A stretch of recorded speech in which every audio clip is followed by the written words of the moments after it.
नमो भगवते वासुदेवाय। ओम देवकी सुत गोविंद वासुदेव जगतपते देहि तनियम कृष्ण त्वाम अहम शरणम गतः। ओम नमः शिवाय। ओम नमः शिवाय। ओम नमः शिवाय। अथ श्रीमद् वाल्मीकि रामायण प्रथम खंड द्वितीय सोपान अयोध्या कांड चतुराधिक शततमः सर्गः। वशिष्ठ जी के साथ आती हुई कौशल्या का मंदाकिनी के तट पर सुमित्रा आदि के समक्ष दुखपूर्ण उद्गार। श्री राम लक्ष्मण और सीता के द्वारा माताओं की चरण वंदना तथा वशिष्ठ जी को प्रणाम करके श्री राम आदि का सबके साथ बैठना। ओम नमः शिवाय। ओम नमः शिवाय। ओम नमः शिवाय। ओम नमो भगवते वासुदेवाय। ओम देवकी सुत गोविंद वासुदेव जगतपते देहि में तनियम कृष्ण त्वाम अहम शरणम गतः। वसिष्ठा पुरता कृत्वा दारान् दशरथस्य च अभिचक्रामितं देशं रामदर्शनतर्षितः। राजपत्न्यश्च गच्छन्त्यो मन्दं मन्दाकिनीं प्रति दद्रशुस्तत्र तत्तीर्थं रामलक्ष्मणसेवितम्। कौसल्यावास्मपूर्णेन मुखेन परिशुष्यता सुमित्रामब्रवीद दीनां याश्चान्या राजयोषितः। इदं तेषामनाथानां क्लिष्टं क्लिष्टकर्मणाम् वने प्राक्कलनं तीर्थं ये ते विर्विषयीकृतः। इदं तेषामनाथानां क्लिष्टं क्लिष्टं कर्मणं वने प्राक्कलनं तीर्थं ये ते निर्विषयीकृताः। इतः सुमित्रे पुत्रस्ते सदा जलमतन्द्रितः स्वयं हरति सौमित्रिर्मम पुत्रस्य कारणात्। जघन्यामपि ते पुत्रः कृतवान् नातु गर्हितः भ्रातुर्यदार्थरहितं सर्वं तद्गर्हितं पुणे। अद्यायमपि ते पुत्रः क्लेशानाम तथोचितः अद्यायमपि ते पुत्रः क्लेशनाशामतो अद्यायमपि ते पुत्रः क्लेशनाशामतथोचितः अनीचानर्थसमाचारं सज्जं कर्म प्रमुञ्चतु। दक्षिणाग्रेषु दर्भेषु स ददर्श दक्षिणाग्रेषु दर्भेषु सादरदश महीतले पितुरङ्गुदीपिण्ड्याकं न्यस्तमायत लोचना। तं भूमौ पितुरार्तेन न्यस्तं रामेण वीक्ष्य सा उवाच देवी कौसल्या सर्वा दशरथस्त्रियः। इदमिक्ष्वाकुनाथस्य राघवस्य महात्मनः राघवेण पितुर्दत्तं पश्यत तत् यथाविधिः। तस्य देवो समानस्य पार्थिवस्य महात्मनः नैतदोपैयिकं मन्ये भुक्तभोगस्य भोजनम्। चतुरान्तां महीं भुक्त्वा महेन्द्र सदृशो भुवि कथमिङ्गूदिपिण्ड्याकं सा भुङ्क्ते वसुधाधिपः। अतो दुःखतरं लोके न किञ्चित् प्रतिभाति मे यत्र रामा पितुर्दद्यादिङ्गुदीक्षोदमृद्धिमानो। रामेणेङ्गुदिपिण्ड्याकं पितुर्दत्तं समीक्ष्य मे कथं दुःखेन हृदयं न स्फोटति सहस्रधा। ओम नमः शिवाय। ओम नमः शिवाय। ओम नमः शिवाय। ओम नमो भगवते वासुदेवाय। ओम देवकी सुत गोविंद वासुदेव जगतपते देहि में तनियम कृष्ण त्वाम अहम शरणम गतः। श्रुतिस्तु खलवियं सत्या लौकिकी प्रतिभाति मे यद्यन्नः पुरुषो भवति तदन्नास्तस्य देवता। एवमार्तां सपत्न्यस्ता जग्मुराश्वास्य तां तदा दद्रशुश्चाश्रमे रामं स्वर्गच्युतमिवामरम्। तम्बुगैः सम्परित्यक्तं रामं सम्प्रेक्ष्य मातरः आर्ता मुमुचुरुश्रूणि सस्वरं शोककर्षिता। तासाम रामा समुत्थाय जग्राह चरणाम्बुजामो मातृनाम मनुजव्याघ्रा सर्वासाम सत्यसंगरः ताः पाणिभिः सुखस्पर्शैर्मृदङ्गुलितलये शुभे ताम पाणिभिः सुखस्पर्शै मृदङ्गुलितलये शुभे अप्रममार्जुरजः पृष्ठाद् रामस्यायत लोचनाः सौमित्रीरपिताः सर्वा मात्रः सम्प्रेक्ष्य दुःखितः अभ्यवादो यदासक्तं शनैः रामादनन्तरं यथा रामे तथा तस्मिन् सर्वा बभ्रतिरे स्त्रियः अभ्रत्यं दशरथज्जाते लक्ष्मणे शुभलक्षणे सीतापि चरणांस्तासामुपसंहृत्य सीतापि चरणांस्तासामुपसंगृह्य दुःखिताः अश्वाश्रुपूर्णाक्षी सम्बभूवाग्रतास्थिताः। ओम नमः शिवाय, ओम नमः शिवाय, ओम नमः शिवाय। ओम नमो भगवते वासुदेवाय। ओम देवकी सुत गोविंद वासुदेव जगत्पति देहि मे तनियम कृष्ण त्वाम अहम शरणं गतः। ताम परिस्वज्य दुःखार्ता माता दुहितरम यथा वनवासो कृताम दीनाम कौसल्या वाक्यं ब्रवीतो वैदेहराजन्यसुता इसनुषा दशरथस्य च रामपत्नी कथम दुःखं सम्प्राप्ता विजिने वने पद्ममातापसन्तप्तम् अपरिक्लिष्टोमिवोत्पलं काञ्चनं रजसा ध्वस्तं क्लिष्टं चन्द्रमिवाम्बुदये मुखं ते प्रेक्ष्य मां शोको दहत्याग्निरिवाश्रयं भृशं मनसि वैदेही व्यसनारणी सम्भवः ब्रुवन्त्यामेव मातार्यां जनन्यां भरताग्रजः अपादावासाद्य जग्राह वसिष्ठस्य च राघवा। ओम नमः शिवाय।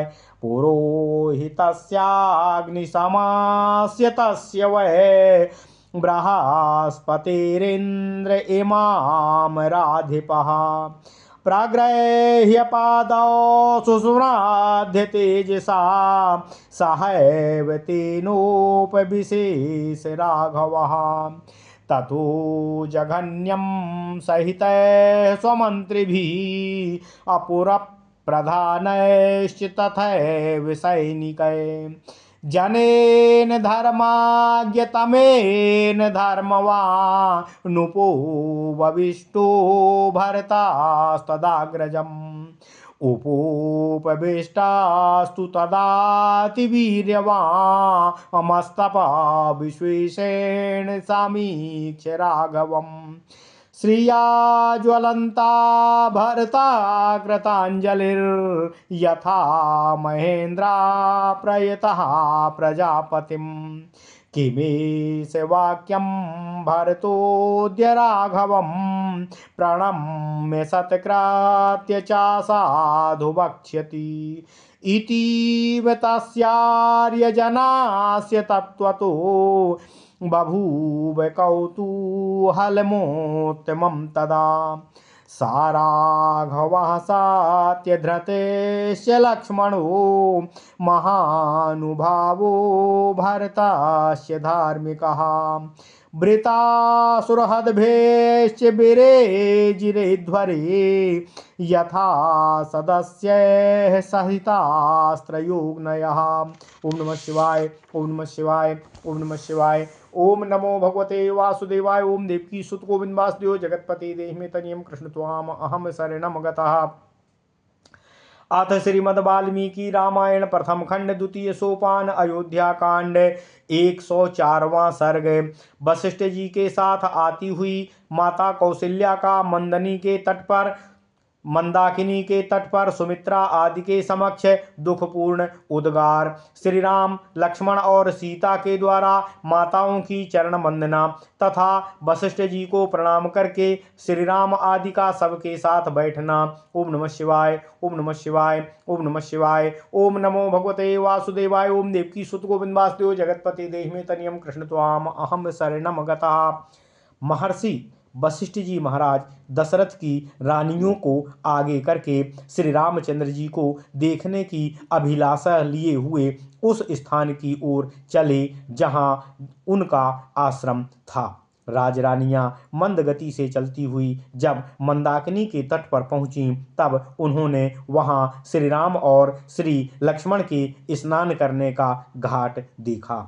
उस समय कौशल्या के मुंह पर आंसुओं की धारा बह चली। उन्होंने सूखे एवं उदास मुख से दीन सुमित्रा तथा अन्य राजरानियों से इस प्रकार कहा, हे रानियों, जो राज्य से निकाल दिए गए हैं तथा जो दूसरों के क्लेश को न देखने वाले कार्य ही करते हैं, उन मेरे अनाथ बच्चों का यह वन में दुर्गम तीर्थ स्थल है जिसे इन्होंने पहले पहल स्वीकार किया है।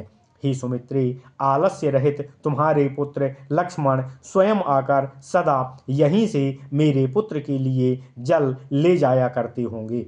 यद्यपि तुम्हारे पुत्र ने छोटे से छोटे सेवा कार्य को भी करना सहर्ष स्वीकार किया है, तथापि इसमें भी निंदित नहीं हुए हैं, क्योंकि सद्गुणों से युक्त ज्येष्ठ भाई के प्रयोजन से रहित जो कार्य होते हैं वे ही सब निंदित माने गए हैं। हे सुमित्रे, तुम्हारा यह पुत्र भी उन क्लेशों के योग्य कदापि नहीं है जिन्हें आजकल वह सहन कर रहा है। जब श्री राम लौट चलें और निम्न श्रेणी के पुरुषों के योग्य जो दुखजनक कार्य उनके सामने प्रस्तुत हैं उसे वह छोड़ दें, उसे करने का अवसर ही उसके लिए ना रह जाए। हे सुमित्रे, आगे जाकर विशाल लोचना कौशल्या ने देखा कि श्री राम ने पृथ्वी पर बिछे हुए दक्षिणाग्र कुशों के ऊपर अपने पिता के लिए पिसे हुए इंगुदी के फल का पिंड रखा हुआ था। दुखी राम के द्वारा पिता के लिए भूमि पर रखे हुए उस पिंड को देखकर देवी कौशल्या ने दशरथ की सभी रानियों से कहा, हे बहनों, देखो, श्री राम ने इक्ष्वाकु कुल के स्वामी रघुकुल भूषण महात्मा पिता दशरथ के लिए यह विधि पूर्वक पिंडदान संपन्न किया है। देवताओं के समान तेजस्वी वे महामना भूपाल नाना प्रकार के उत्तम भोग भोग चुके हैं, उनके लिए यह भोजन मैं उचित नहीं मानती हूँ। जो चारों समुद्रों तक की पृथ्वी का राज्य भोग कर भूतल पर देवराज इंद्र के समान प्रतापी और अग्रणी भूपाल थे, वे भूपाल महाराज दशरथ पिसे हुए इंगुदी फल का पिंड कैसे ग्रहण कर सकते हैं। संसार में इससे बढ़कर महान दुख मुझे और कोई प्रतीत नहीं हो सकता है, जिसके अधीन होकर श्री राम समृद्धिशाली होते हुए भी अपने पिता को इंगुदी के पिसे हुए फल का पिंड प्रदान करें। श्री राम ने अपने पिता को इंगुदी का पिंड्याक अर्थात पिसे हुए फल का गूदा प्रदान किया है। यह देखकर दुख से मेरे हृदय के सहस्त्रों टुकड़े क्यों नहीं हो रहे हैं। यह लौकिकी श्रुति लोक विख्यात कहावत निश्चय ही मुझे सत्य प्रतीत हो रही है कि मनुष्य स्वयं जो अन्न खाता है उसके देवता भी उसी अन्न को सहर्ष स्वीकार करते हैं, ग्रहण करते हैं। इस प्रकार शोक से आर्त हुई कौशल्या जी को उस समय उनकी सौतों ने समझा बुझाकर उन्हें आगे आगे चलने के लिए कर लिया। आश्रम पर पहुंचकर उन सब ने श्री राम को देखा जो स्वर्ग से गिरे हुए देवता के समान दृष्टिगोचर हो रहे थे। भोगों का परित्याग करके तपस्वी जीवन व्यतीत करने वाले श्री राम को देखकर उनकी माताएं शोक से कातर हो गईं और आर्त भाव से फूट फूट कर रोती हुई आंसू बहाने लगीं। सत्य प्रतिज्ञ नरश्रेष्ठ श्री राम माताओं को देखते ही उठकर खड़े हो गए और बारी बारी से उन सब के चरणार बिंदों का स्पर्श करने लगे। विशाल नेत्रों वाली माताएं स्नेहवश जिनकी उंगलियां कोमल और स्पर्श सुखद था, उन सुंदर हाथों से श्री राम की पीठ से धूल पोंछने लगीं। श्री राम के बाद लक्ष्मण भी उन सभी दुखिया माताओं को देखकर दुखी हो गए और उन्होंने स्नेहपूर्वक धीरे धीरे उनके चरणों में प्रणाम किया। उन सब माताओं ने श्री राम के साथ जैसा बर्ताव किया था वैसे ही उत्तम लक्षणों से युक्त दशरथ नंदन लक्ष्मण ने भी वैसा ही बर्ताव किया। ओम नमः शिवाय।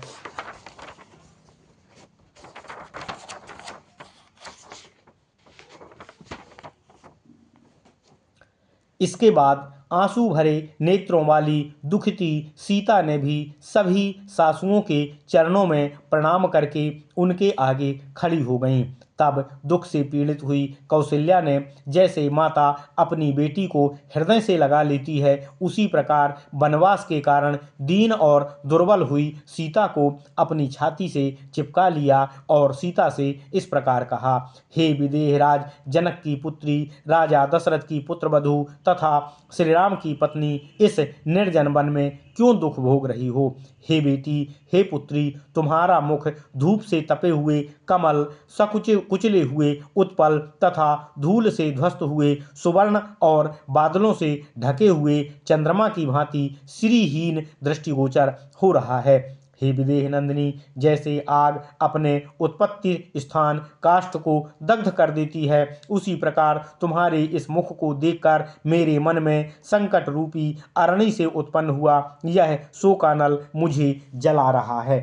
शोकाकुल हुई माता जब इस प्रकार विलाप कर रही थी उसी समय भरत के बड़े भाई श्री राम ने वशिष्ठ जी के चरणों को पकड़कर उन्हें दोनों हाथों से पकड़ लिया।